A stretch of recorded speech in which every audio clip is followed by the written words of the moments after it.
जब से मरकज़ में मरकज़ी हुकूमत आई है तब से मुसलमानों के साथ नाइंसाफ़ी और ज़्यादतियाँ होती आ रही है। एक तरफ तो मोदी सरकार सौगात मोदी तकसीम करके ये जताने की कोशिश कर रहे हैं कि वो मुसलमानों के कितने हमदर्द और खैर ख्वाह और बही ख्वाह हैं। दूसरी तरफ वहीं पे मोदी हुकूमत वक्फ तरमीमी बिल 2024 लाकर मुसलमानों को कहीं ना कहीं माशी तौर पर कमज़ोर करने की कोशिश कर रही है। दरअसल वक्फ एक ऐसा मामला है जो वक्फुल औलाद और वक्फ किए हुए ज़मीन पर सीधे साधे लोगों की ज़मीन को हथियाना चाह रही है ये हुकूमत चाहती है कि इन पर उनका कंट्रोल हो और उनके लोग ये तय करें कि किसको क्या देना है और क्या नहीं देना है। इस तरह से जो हक नहीं है मरकज़ी हुकूमत की उस पर वो डाका डाल रही है।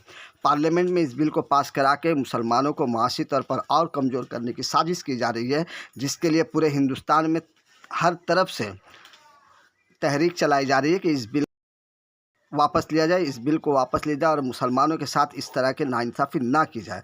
क्योंकि हुकूमत चाहती है कि मुसलमानों के वक्फ करदा ज़मीन पर वो अपनी मनमानी करे और अपने हिसाब से उसका इस्तेमाल करे। पूरे हिंदुस्तान में इस वक्त एक पुरअसुब माहौल का फ़िज़ा छाया हुआ है। 2 अप्रैल को पार्लियामेंट में वक्फ तरमीमी बिल 2024 पेश किया जाना है। अब देखना यह है कि यह बिल पास होता है या नहीं।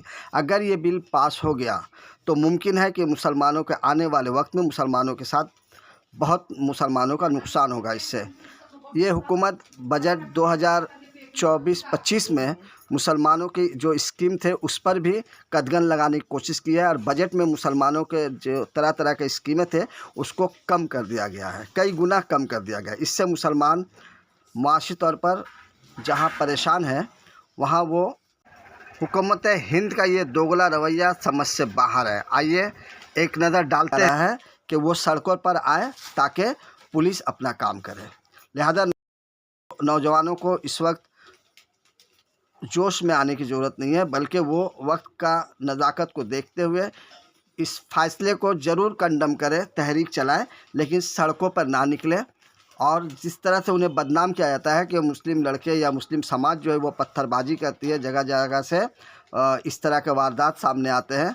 दरअसल अपने बचाव में, सेल्फ़ डिफेंस में आदमी को हथियार उठाने से कोई मना नहीं करता है, लेकिन ये हुकूमत जो है चाहती है कि मुसलमान सिर्फ मार खाए, अपने बचाव में कोई कदम ना उठाए।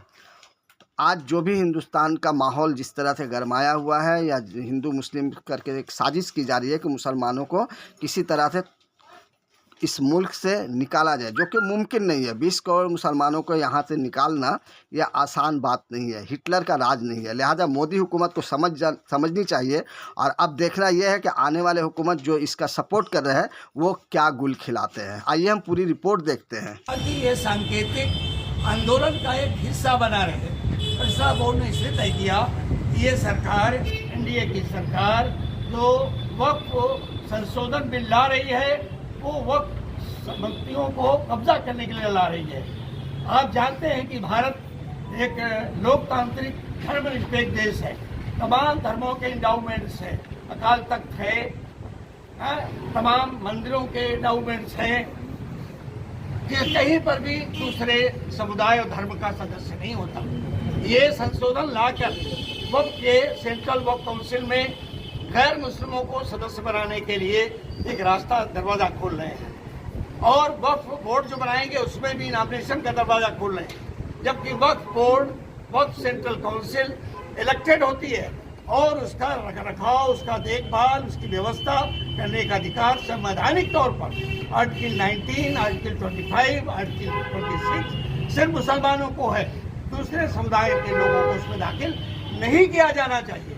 लेकिन भाजपा अपने सांप्रदायिक एजेंडे के तहत ये संशोधन लाकर भारत के मुसलमानों को तंग करना चाहती है, उनकी वक्फ जायदादों पर अवैध कब्जा करना चाहती है और अपने कारपोरेट दोस्तों को दे देना चाहती है। लिहाजा इसके लिए लोकतांत्रिक हमारा आंदोलन है। किस तरीके के लोगों को एंट्री कराई जा रही है? उसमें जब नॉमिनेशन करेंगे तो आरएसएस के लोग आएंगे, अंबानी अदानी आएंगे, उनके दोस्ती तो आएंगे।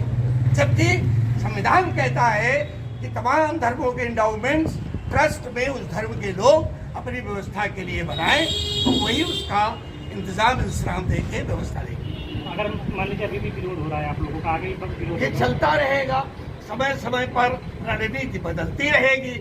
अभी तो हम लोग इसको सेंट्रलाइज किए हुए हैं, जरूरत पड़ेगी तो कॉन्स्टिट्यूंसी वाइज करेंगे, जिला वाइज करेंगे, कस्बा करियात में करेंगे, जो इनके समर्थक है उनके विधानसभा और संसद क्षेत्रों में करेंगे। आप पर्सनल लॉ बोर्ड के सदस्य भी हैं, फाउंडर जी, मेंबर मैं भी हैं, संस्थापक फाउंडर सदस्य मेंबर भी हैं। संस्थापक सदस्य क्या कुछ प्लानिंग और आगे रहेगी इस चीज़ को लेकर? समय समय पर मीटिंग करके प्लानिंग करेंगे। आज तो इतनी बात आपके सामने आ गई है, और समय आएगा और प्लानिंग आएगी और आपको बताएंगे। Thank you.